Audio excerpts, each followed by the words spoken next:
The Athens City Council is in its final stages of making changes to the permitting process for food trucks looking to operate uptown. The changes come after months of back and forth between the city and food truck vendors. Councilman Pat McGee proposed new parking regulations last April. He said vendors were not using all of the available spaces on Union Street, which kept residents from using them late at night.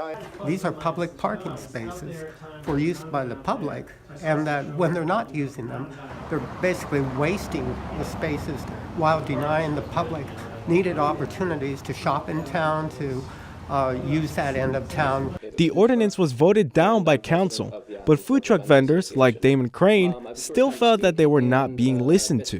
When they decide to change the parking rules, they don't take that into account, that effectively they're making late night vending impossible. Vendors agree changes are needed to the food truck permit rules.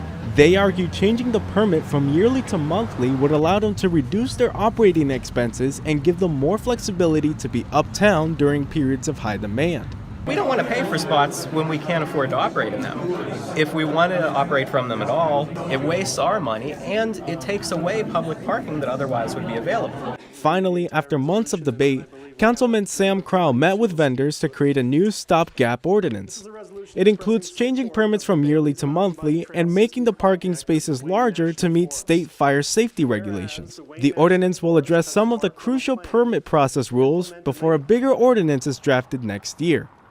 Vendors say the changes are a step in the right direction, but look forward to more sweeping changes that will help Athens' food truck culture thrive in the near future. Athens is nationally renowned not for the number of parking places that it has, but for its local food and beverage scene.